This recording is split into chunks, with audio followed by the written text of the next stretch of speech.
morning, everybody. How are you? Good, good, good.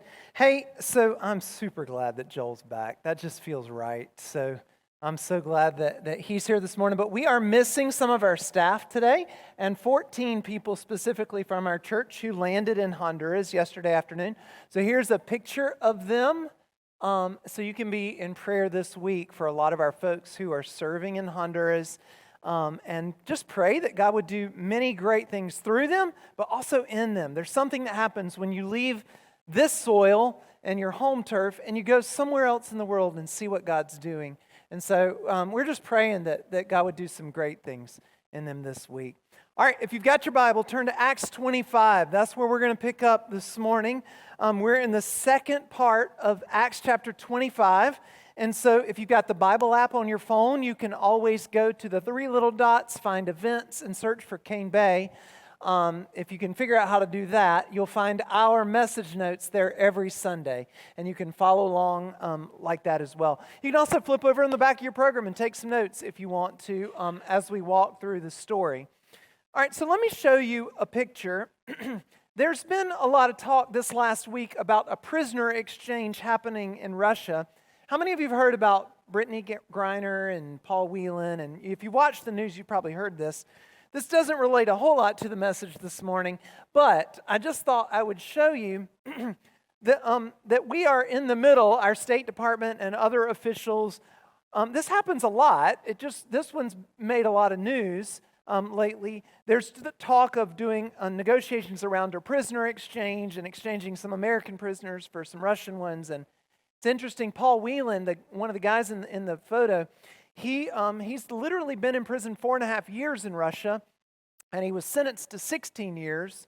I don't know a ton about their story, but the reason I share it with you is this, is that there are people everywhere all over the world today in prison. Last week, we even focused on that. One of the team members leading the Honduras team preached, Jeff Zapor, last week, and he talked about Paul being in prison. And that's what we've seen during this whole series, is that Paul has moved from one prison to another. He has one hearing after another, and it's all because he believes and follows Jesus, and that's put a target on his back.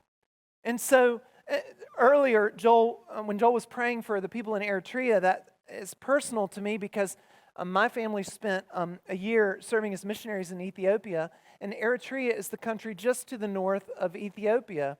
And in Eritrea, there are 360 prisons in the little country of Eritrea. One of the highest prison populations in the world in that country. If you dissent at all, if you break any law, like you're thrown into prison. And so for all the Christians who are in prison in Eritrea, we stand with them today and realize that there are Christians all over the world who are in prison, much like Paul was. In fact, it's interesting what we've seen. I'm going to walk through a little bit of what we've seen so far in this series as Paul's faced prison and on trial. But think about this for just a minute. After many years of Paul taking the gospel of Jesus all over the world, planting churches all over the known world, he now is facing attack, imprisonment, arrest, torture, and he will eventually face giving up his life for Jesus. It's interesting to me that it almost seems like a punishment to Paul. In fact, if you look at where we've been in this series, he's attacked, arrested, in prison. There's a secret plot to kill him that 40 people devise. He's then transferred by the Roman centurion to Caesarea to await trial at the king's palace in a prison there. And then the governor at the time, his name was Felix, he leaves Paul in prison. He expects a bribe from Paul, and when he doesn't get it, he leaves him in prison for 2 years. And Paul sits there awaiting trial for 2 years. And then last week we saw that a new governor, Festus, takes over for Felix. And then Paul finally appeals to the Roman emperor. So years have passed as Paul has languished in prison. It's interesting that the emperor that Paul has appealed to. Does anybody know? We're going to do a little history this morning. Anybody know who would have been emperor at the time that Paul is in prison here? The Roman emperor. Anybody have any guess? It was a Caesar. It was part of the Caesar family, but not Caesar Augustus. That was the emperor when Jesus was born. Anybody else know? You studied, you know this name from your history books. The emperor would have been Nero at the time that Paul is in prison. And Paul appeals. In fact, last week we saw Paul appealed to have his hearing in Rome in front of the Roman emperor. And so we know from what God has told him that he's going to eventually go to Rome. But it just seems like this long process of being attacked and imprisoned. And what I've learned from this series is this, and these are some things you may want to jot down, but this is what I've personally kind of taken away over the last 6 weeks of this series is that the presence of problems does not equal the absence of God. I don't know about for you, but for me, that's a pretty big deal to remember that.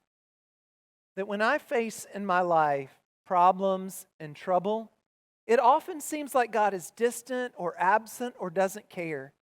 But the Bible promises me something, and I know it's true, is that in the middle of my problems, God is with me, and He's never absent.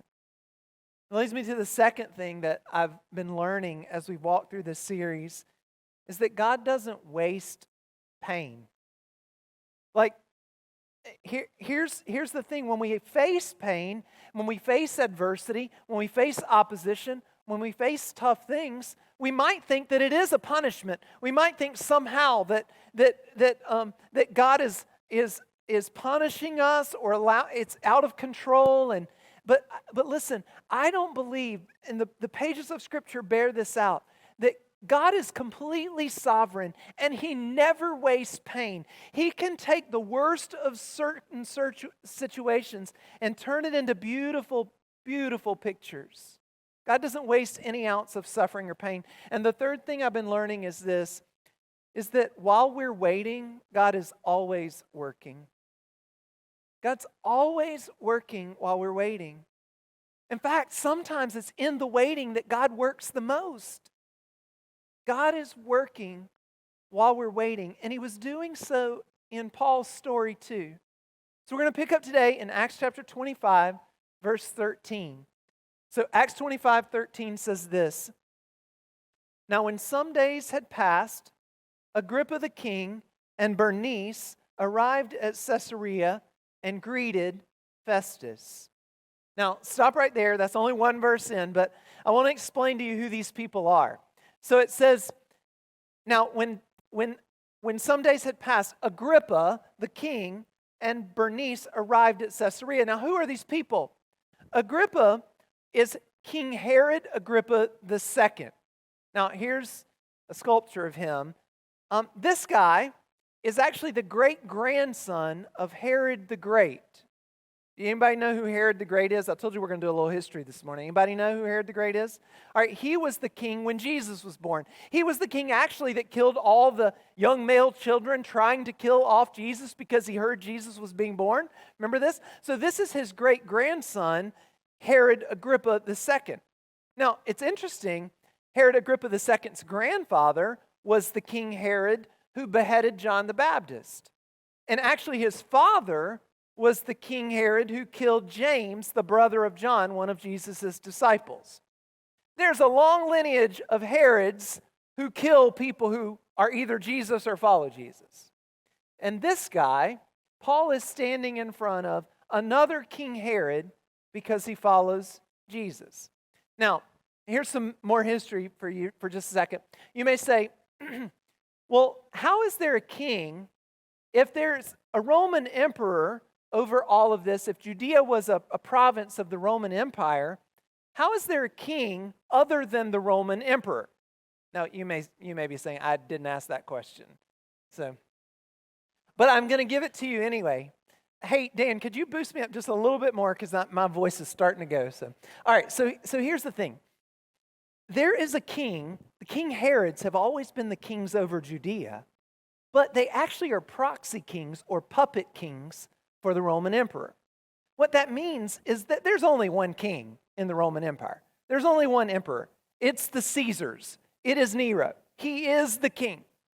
But the way the Romans ruled their provinces or their vassal states is they would install an indigenous king, or they would take the king who's already a part of that province or state, and they would install him as a puppet king or a proxy king on behalf of the Roman emperor. So even though Herod Agrippa II is the king, he's not really the king. He swears allegiance to the Roman emperor, and everything he does is on the basis of the Roman Empire. He serves at the behest of the Roman emperor. Now, this is King Herod Agrippa.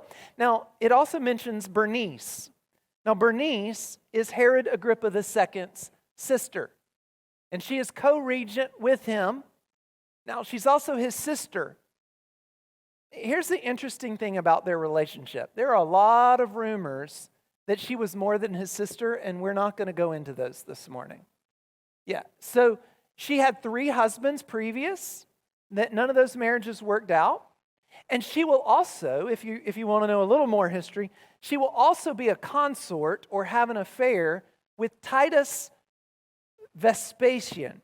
And Titus Vespasian was the Roman general, who defeated and conquered Jerusalem in 70 AD and destroyed the Second Temple.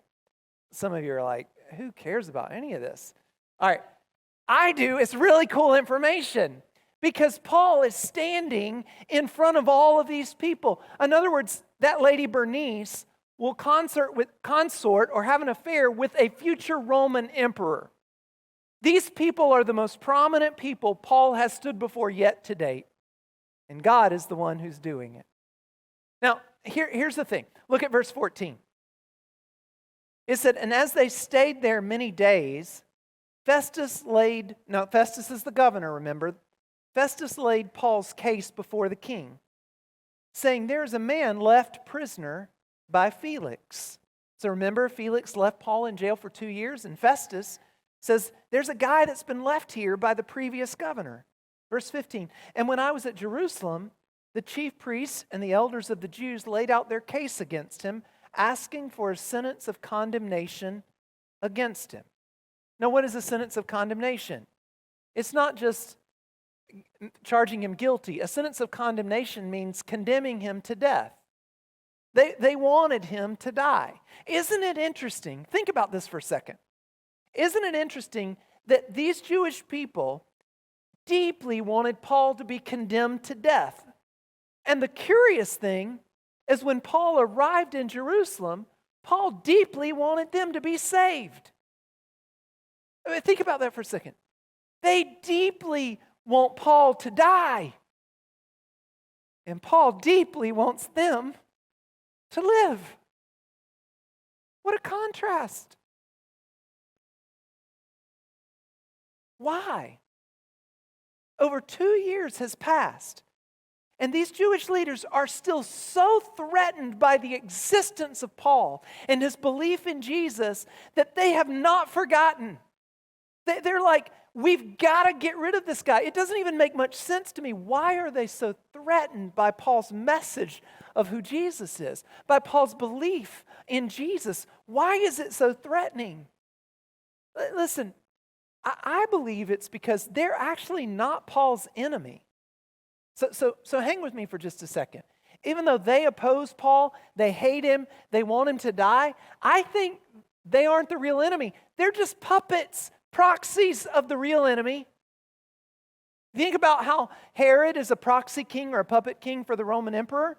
I think the Jewish religious leaders are just puppets and proxies for the real enemy.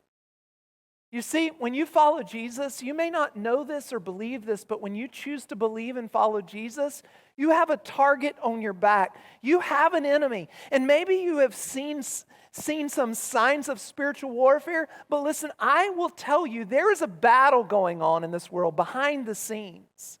It is a battle for the hearts and souls of every man, woman, and child. And the Bible promises you that there is an enemy who seeks to steal, kill, and destroy. But Jesus said, I came to bring you life.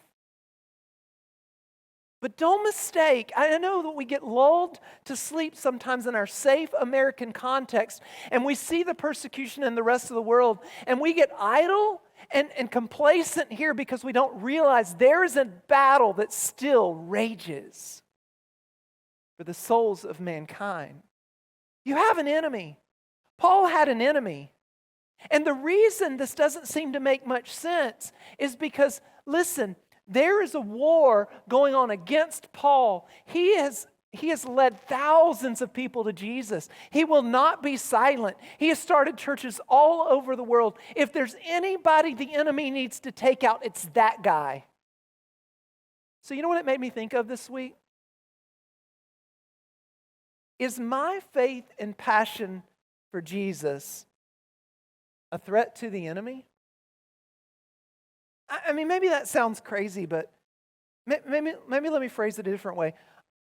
Am I the kind of person who the enemy says, I wish I could take him out, or lock him up, or distract him, or discourage him? Is the enemy looking for a way to stop you and take you out of the game, or is your faith not a real threat to him? Look at verse 16.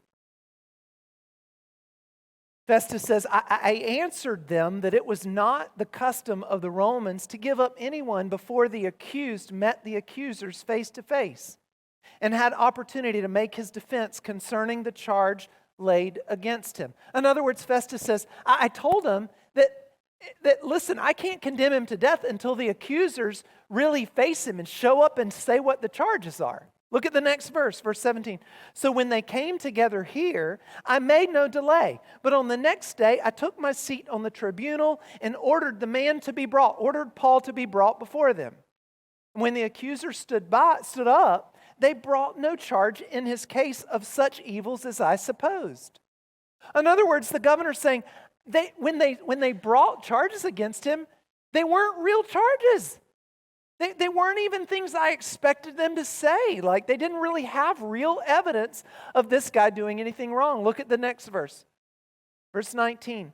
Rather, they had certain points of dispute with him about their own religion. And look at this. And about a certain Jesus who was dead, but whom Paul asserted to be alive. Now hang on to that. We're going to come back to that. Verse 20.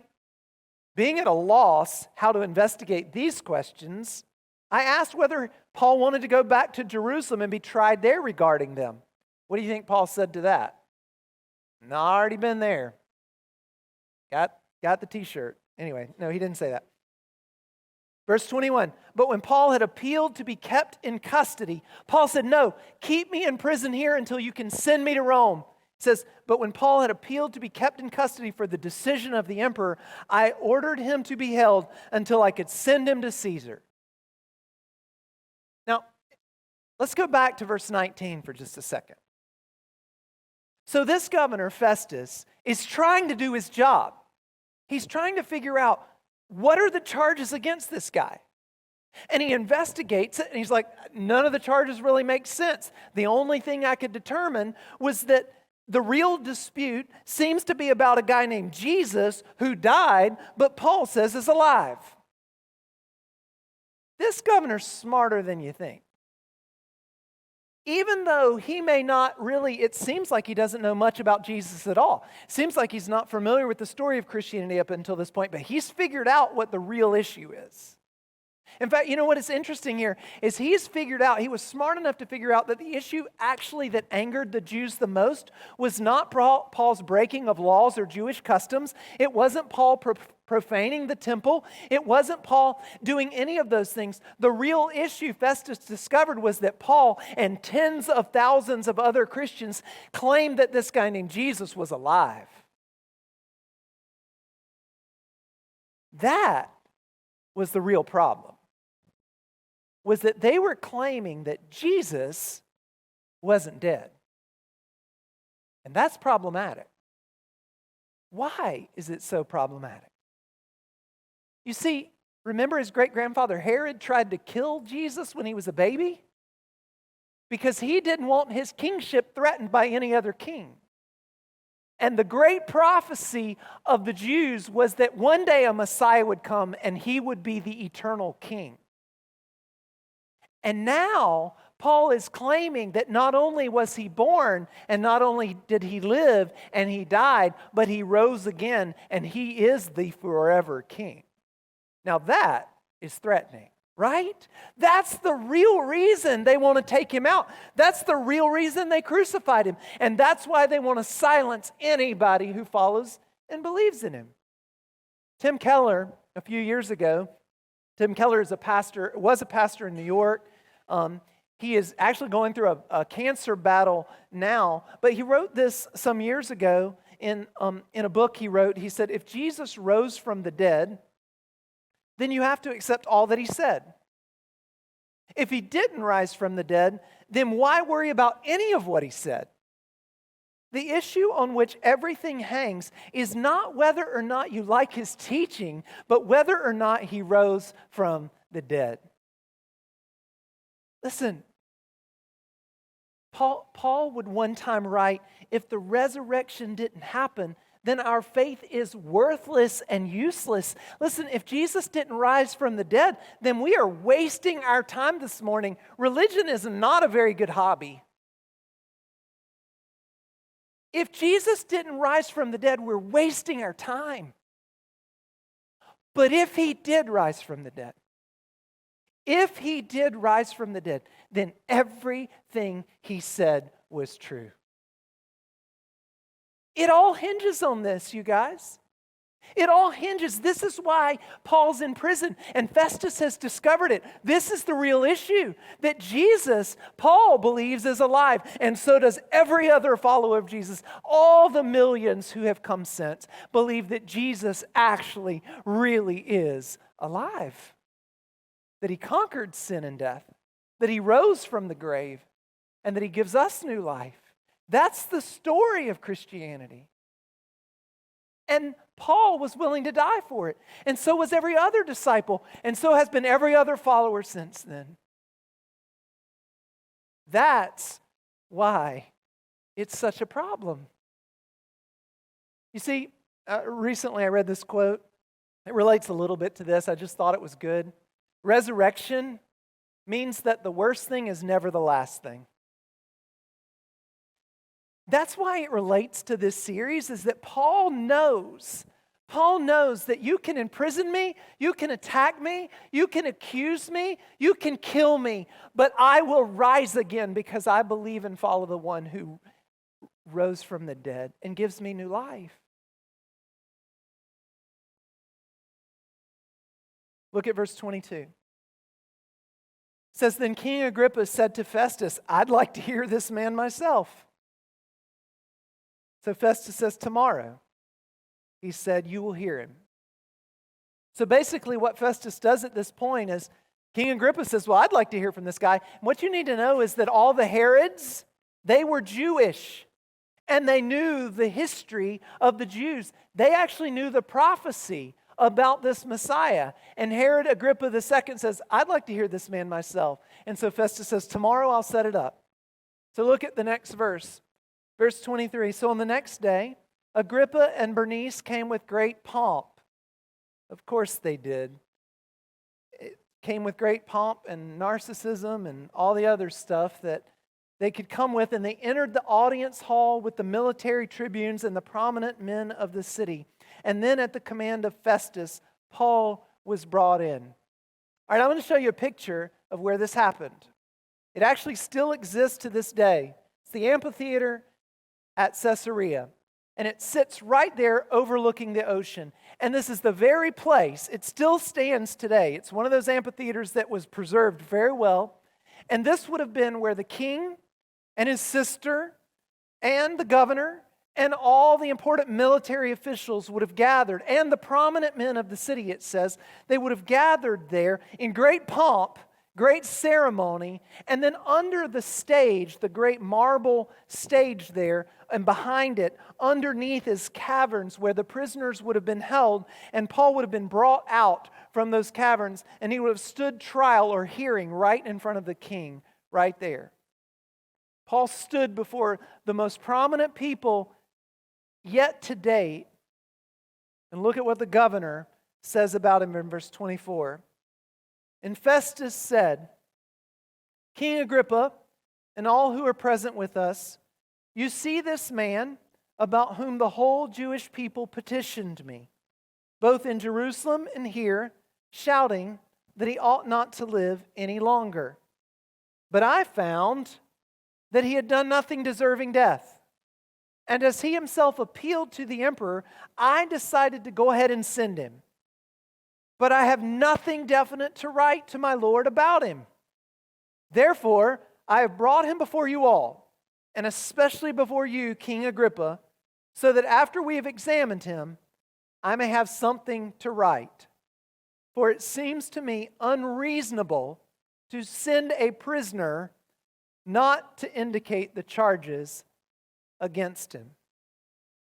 Basically, Festus says this: I've gathered you all here today, king and military officials and everybody, because this man has appealed to the Roman emperor, and he is a Roman citizen. He has the right to appeal. But I don't even know what he's being charged with. I don't even understand the charges against him. I have found nothing that warrants death. So I've gathered you all here today. I don't have a reason to send him to the emperor. So King Agrippa, that's why I've asked for your help. Would you help examine this prisoner and help me know what to write to the emperor in Rome? Next week, what you're going to see in chapter 26 is that Agrippa, the king, now gives Paul the chance to talk. And Paul will say a lot. But I want you, before we even get there next week, I want you to think about something for a second. This governor Festus, it seems that he doesn't know much about Jesus. It seems that he had never seen Jesus. He'd never knew about the life of Jesus, the death or the resurrection of Jesus. But he sees the life of Paul. And he finds no complaint in him. He finds nothing that would condemn him. It made me think this, as I was studying this past week, it made me think, even when the people around us in our family, our neighbors, our coworkers, our friends, even when they can't see Jesus clearly, they can see us. And we can live in such a way that it either shows them Jesus or doesn't. When people look at my life, I've been asking myself this question this week. When people look at my life, what would they conclude about Jesus? Just think about it. It's just a good question for us to ask. Like, this governor knew nothing about Jesus, but he's looking at Paul and Paul's life, and he has to wonder if what Paul believes about Jesus is actually true. Does your life lead people to consider, what if the story of Jesus is true? This week I was on vacation at Edisto Beach with my family. And each morning I would wake up early and I would sit on the front porch of the beach house and watch the sun rise over the ocean. Long before the sun would even rise, you could see evidence that it was about to rise.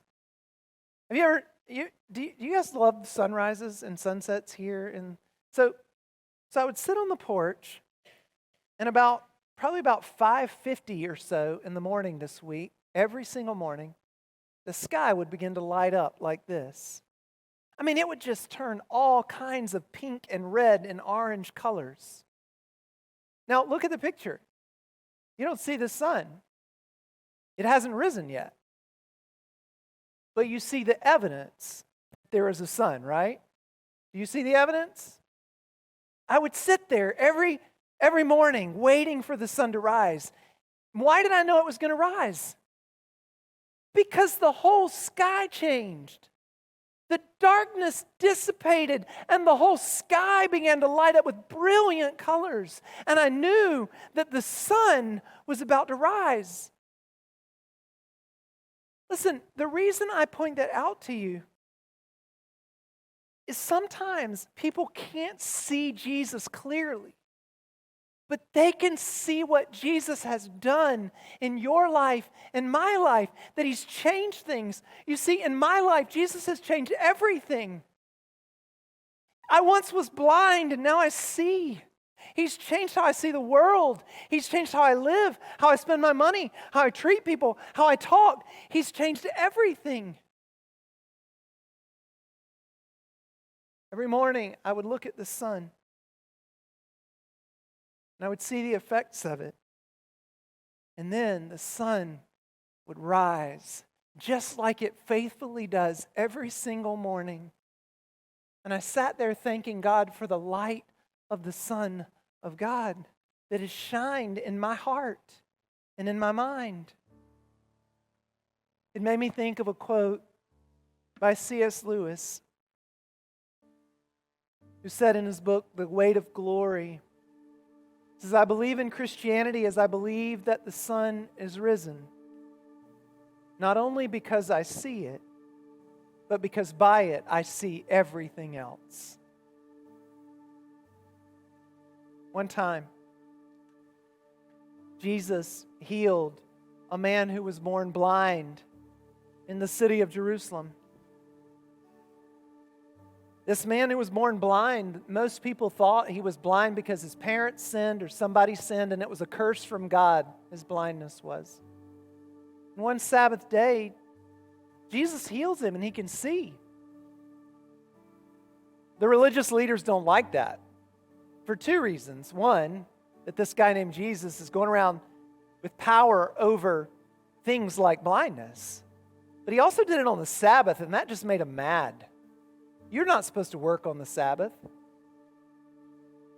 So they're looking for a way to discount this whole event. And so they begin to concoct this story that maybe he was never blind, but too many people knew this guy was blind, and so that's not going to sell very well. And so they begin to concoct this story that, well, it must be that Jesus was an evil magician who sinned. He was a sinful man who was doing this with some dark power.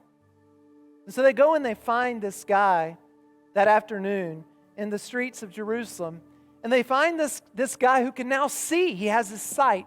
And they say to him, "You tell everyone that the guy who did this to you is a sinner. He's an evil, awful sinner." And I want you to look at what this guy says in response. John 9:25 says, "He answered, 'Whether he's a sinner, I do not know. But one thing I do know, that though I was blind, now I see.'"